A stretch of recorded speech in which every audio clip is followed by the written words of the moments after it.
big hand for our honorable guest, Professor Lumumba.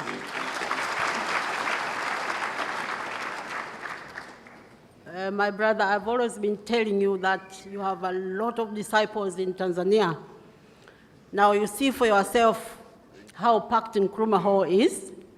And I want to assure you, if it weren't for the university examinations that are going on at the moment, maybe we'll be struggling for space in this hall.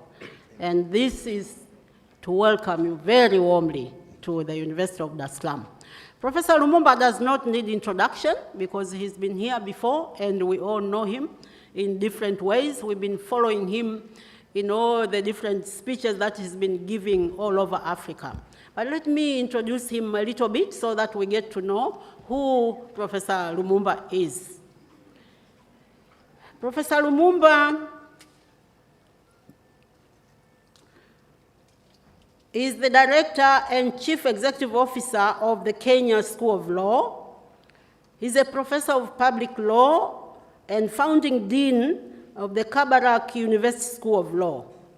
He has lectured law at the University of Nairobi, the United States International University of Africa, Widener University in USA, and Nairobi Summer School.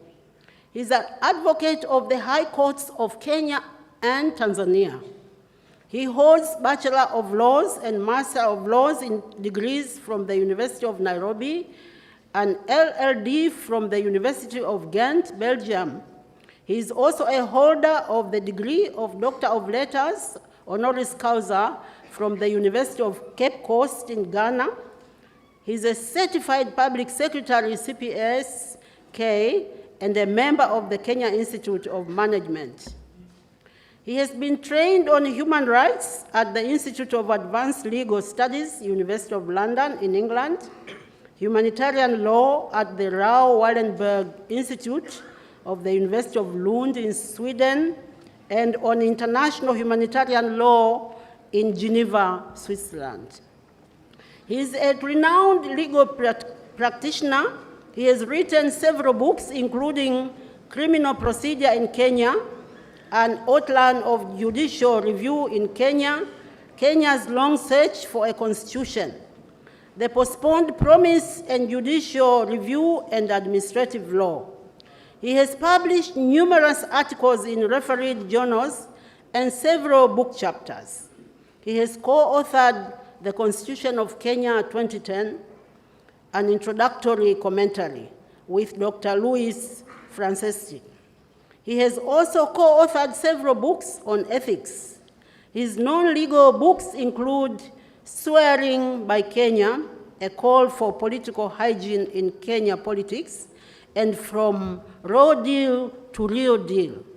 He has also co-authored 27 other books on integrity as school series. He has recently ventured into fiction with his book, Stolen Moments. He is a former secretary of the Constitution of Kenya Review Commission and former director of the defunct Kenya Anti-Corruption Commission.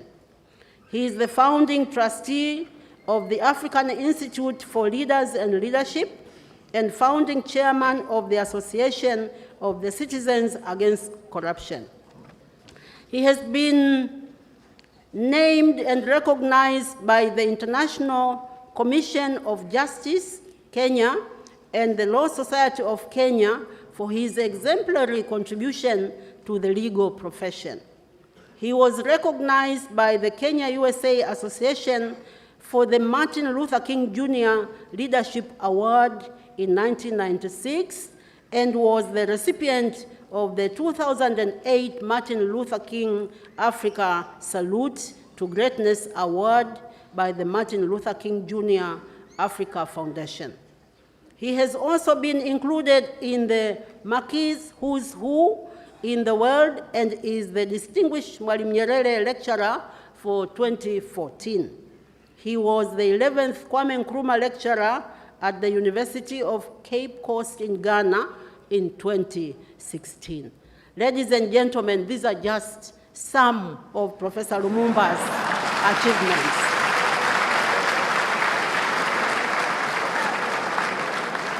And as you are all aware, Professor Lumumba has a deep, deep passion for discussing the fate and direction of our continent.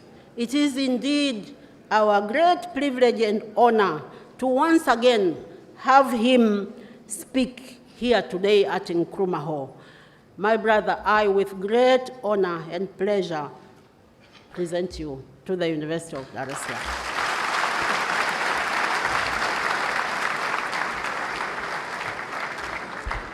Thank you very much. Let me start by recognizing the Vice Chancellor of the University of Dar es Salaam. Permit me also to recognize the Deputy Vice Chancellor and to recognize Professor Penina Mlama. And in the audience, permit me to recognize Mzee Warioba, my Lord, I recognize you. I also take this opportunity to recognize the other academics who are present here, the students who are here, and members of the press. I'm so very happy to be invited once again to be present with you to celebrate and commemorate the life and times of Mwalimu Julius Kambarage Nyerere. I first came to Tanzania as a student on the 9th day of December 1984 when I was a student leader at the University of Nairobi, and the then President of Kenya invited me, among other students, to accompany him. And that is when I met Mwalimu Nyerere. I then, 10 years later, in 1994, visited at the invitation of Professor Haru Bothman on the occasion of 40 years of celebration of leadership in Africa. And that is when I formally was introduced to Mwalimu Julius Kambarage Nyerere and his foundation. It therefore gladdens my heart that I'm in the country of a man whom I admire and in a hall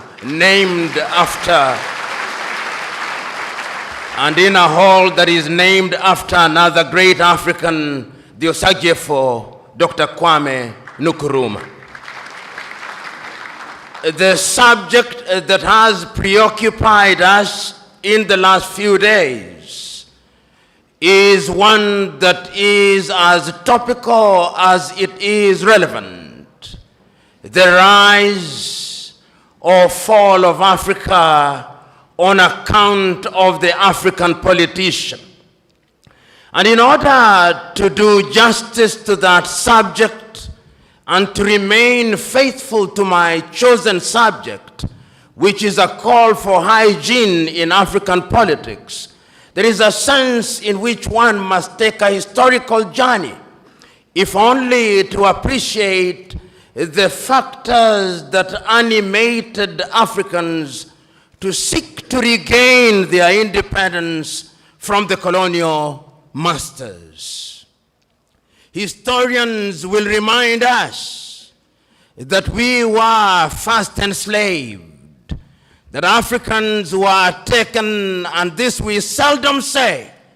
The first civilization to take Africans out of this continent were the Arabs. And they took Africans from the eastern coast.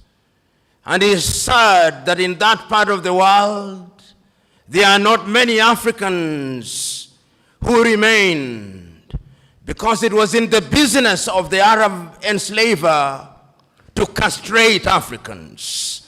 We never say that, but we must say it because it is historically significant.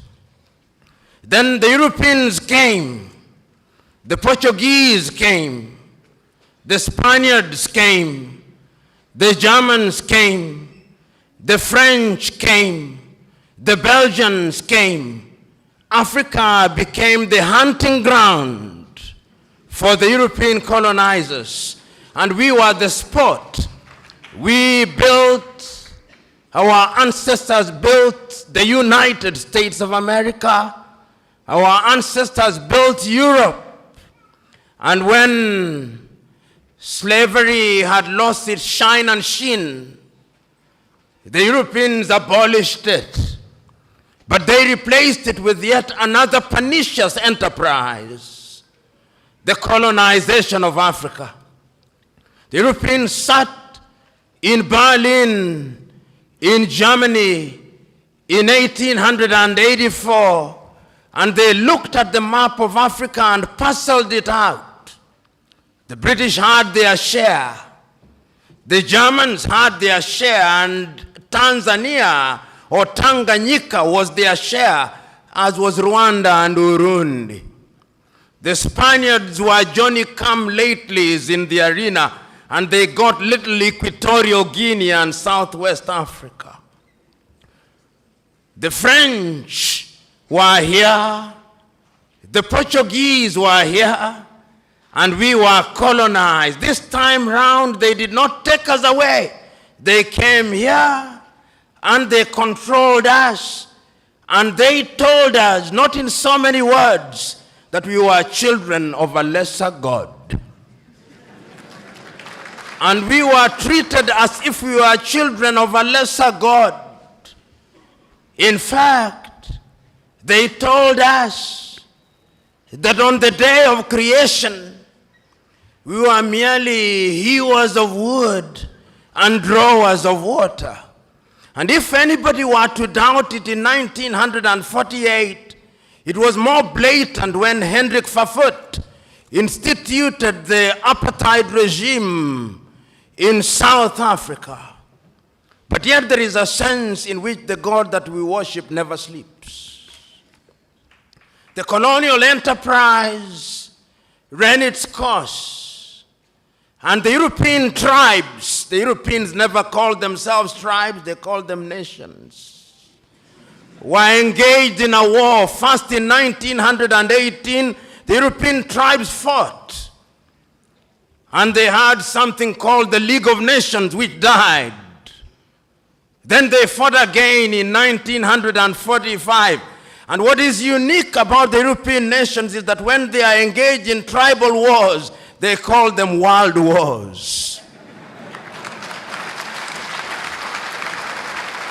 So there was another war between 1945, 1939 and 1945, and after that, a new kid on the block, the United States of America, took the lead in saying that colonialism was something that was undesirable. But at that time, Africans were never quiet. Those who had been taken out had already started agitating. Many of us here will remember Marcus Garvey, of whom Bob Marley says, Garvey was a buffalo soldier in the heart of America. And many of us will remember W.E.B. Du Bois. Many of us will remember that they started agitating that Africans must regain their dignity and their independence. And indeed, in 1847, in Liberia, a small group of Africans were brought back in Monrovia, and Liberia became the first independent black nation in the continent of Africa. So soon thereafter in Sierra Leone, they also created yet another colony. But Africa was colonized, except Ethiopia, which they tried to take in 1938 and exiled Professor Dr. Haile Selassie, and unfortunately they were defeated, as you remember, in the Battle of Adwa. Africa can defeat European tribes. This history is necessary that we are able to appreciate the freedom that we gained. So that Garvey came, W.E.B. Du Bois came, But there was another crop after the 1940s who had had the advantage of European education. And there were people in Europe also who are beginning to recognize that indeed equality was necessary. And this was not anything new. In 1776 in the United States of America, the American state sitting in Philadelphia in the United States of America declared unto themselves that all men are born equal, that they are endowed by their Creator with certain unalienable rights, that among those are life, liberty, and the pursuit of happiness. A few years later in France, after the revolution, they also recognized that we were to be equal, so that the colonized nations which had now taken Africans thought that they were safe. They had taken Leopold Sédar Senghor from Senegal to Paris, and they thought that they were creating a little Frenchman. Little did they know that they were creating somebody who would want to overthrow them. They took Félix Houphouët-Boigny from Côte d'Ivoire, and they thought that they were creating somebody who would be subservient to them. They took Ahmed Sékou Touré and Modibo Keïta, and they thought they were safe. Little did they know that they were creating the future leaders and agitators against French colonization. And it did not stop there. The Portuguese also took Agostinho Neto and Amilcar Cabral and Eduardo Mondlane to Lisbon. Little did they know that those individuals would be the catalyst that would be necessary in the process of decolonization. The British also had their fair share. They took others. They took Mwalimu Kambarage Nyerere, Hastings Kamuzu Banda, Kenneth David Kaunda, and many others to the United Kingdom, Jomo Kenyatta. Little did they know that those would be the individuals who sometimes later, and in Ghana, of course, they took the Osagyefo, Kwame Nkrumah, and in Nigeria, they took Dr. Nnamdi Azikiwe, Abubakar Tafawa Balewa, and Sir Ahmadu Bello, the Sultan of Sokoto. There is a sense, therefore, in which these individuals started recognizing that having been enslaved, having been colonized, we now had to liberate ourselves. And the agitation started. And Kwame Nkrumah and his Ghana acquired independence in 1957. And I still can hear Kwame Nkrumah through the vicissitudes of time saying in Accra, Ghana, that Ghana is free and will never be colonized again. But the freedom of Ghana means nothing if the rest of Africa is not free. I can hear Mwalimu Julius Kambarage Nyerere saying that he's prepared to delay the independence of Tanganyika so that Tanganyika, Kenya, Uganda would become independent at one time. Mwalimu could see the future with the exactitude of a Jewish prophet. Jomo Kenyatta and Obote could not. And therefore, we gained independence as separate states, and the story will be told shortly. So what do we see? The agitation, the demand by the people that we must be decolonized. And why is it that we were asking that we must be decolonized?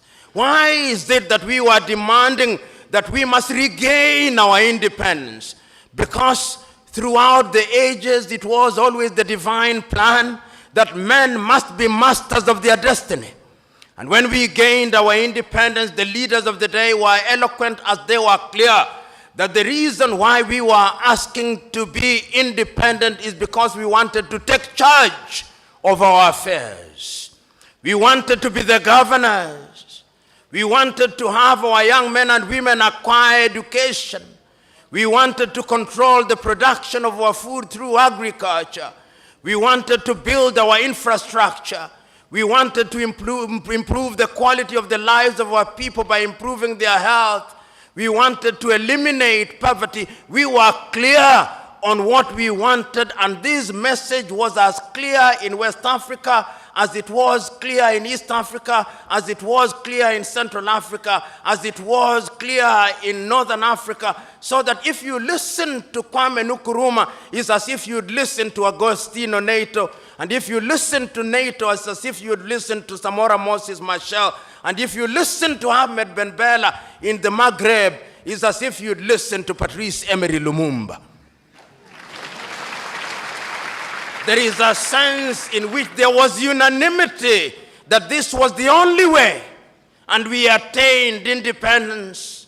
And I remember so very vividly, in 1957, in Casablanca, Morocco, was it in 1960, when the then 8 independent African countries met on the Osagie for Kwame Nkrumah, was clear that we must ensure that everybody else regains their independence, and that we must remember that the colonial master is not asleep, and that if we don't unite, he'll come under other guises through the neo-colonial project, but they listened to Kwame Nkrumah not.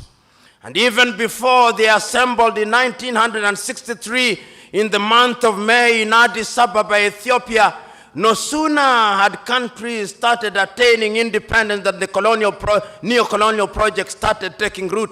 And in 1960, the first coup d'etat and assassination took place in Togo when Sylvanus Olympio was eliminated. 1 year later, Patrice Emery Lumumba was eliminated. So that in 1963, in the month of May, when 32 heads of states and government assembled in Addis Ababa, Ethiopia, there were several speeches, but 3 speeches stand out.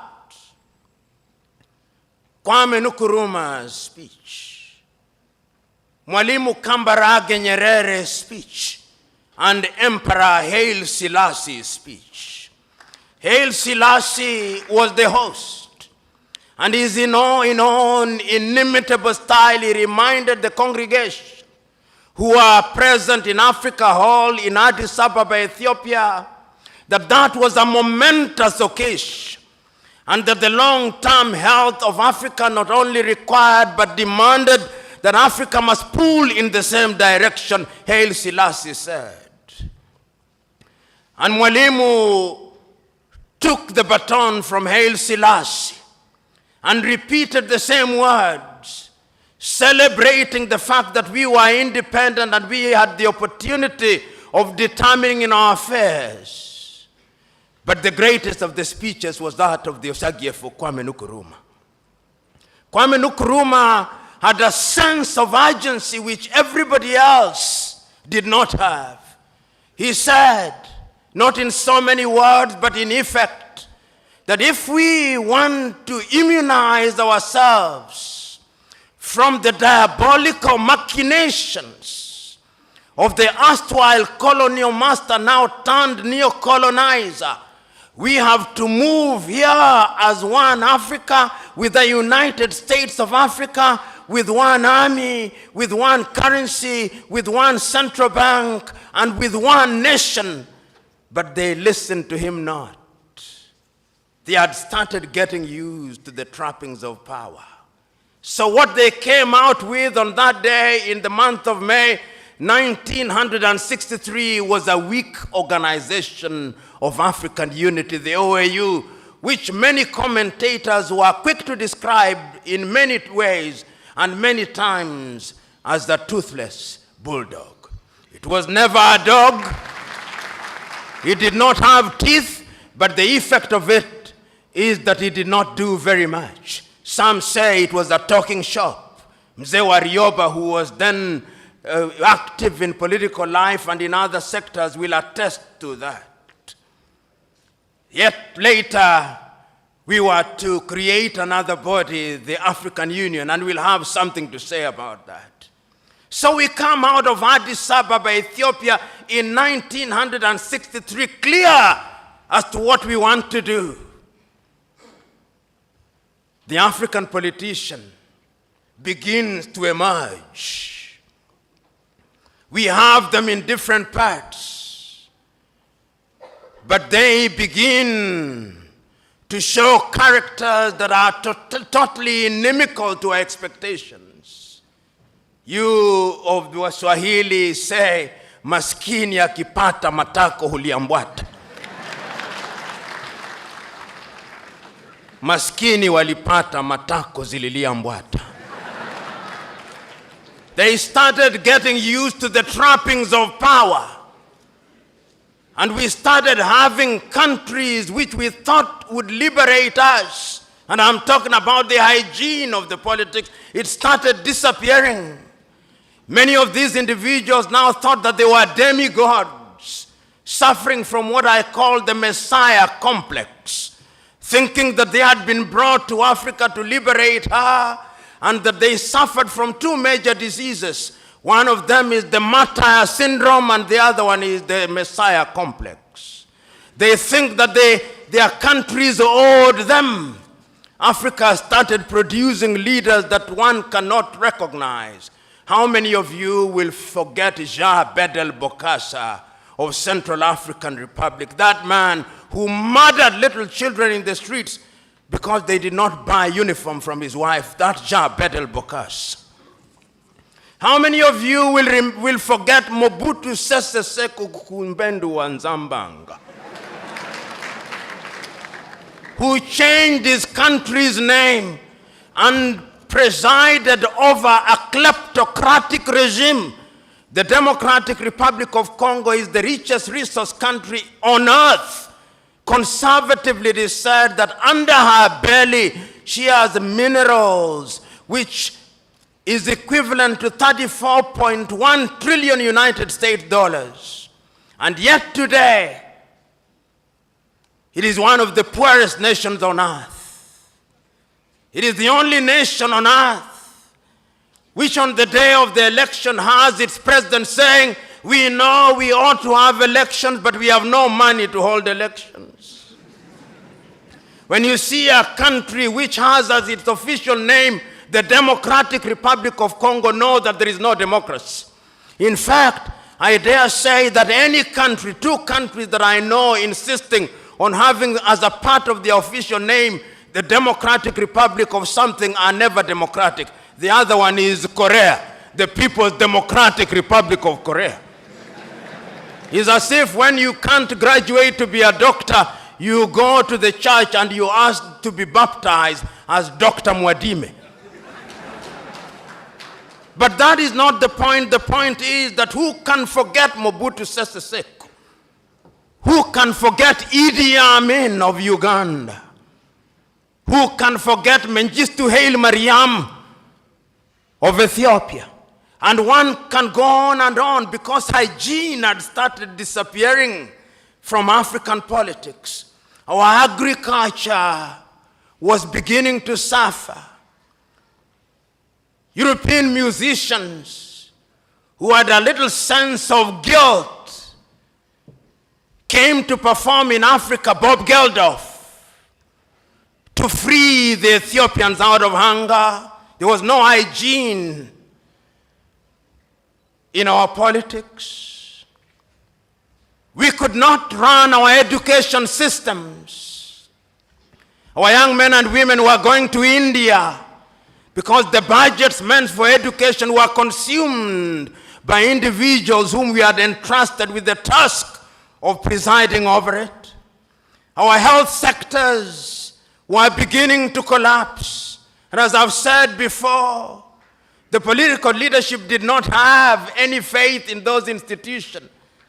Typically, the typical African politician, perhaps not in Tanzania today, if they were sick, they had a cold, they would not go to Muhimbili, they would go to London. If they were Kenyan, they would not go to Kenyatta Hospital, they would run to the United Kingdom. Tragedy, no hygiene in our politics, because Africans had started engaging in theft. In fact, I used to say that African politicians were thieves. Then I went to Uganda and I was told that they are not thieves, they are looters. And when I went to Liberia last week, I was told they are not looters. I was told they are looters on an industrial scale. That is the logical metamorphosis of the African politician whose appetite for public wealth is completely insatiable. Hygiene was disappearing from African politics. And we could see the effect of the disappearance of hygiene in African politics. But there was always the erstwhile colonial master to assist. Coup d'etats started visiting Africa. Modibo Keita in Mali was consumed. Nnamdi Azikiwe in Nigeria was consumed. The Osagie for Kwame Nkrumah was consumed. Apollo Milton Obote was consumed. Amilcar Cabral in Guinea-Bissau was consumed. Patrice Emery Lumumba was consumed.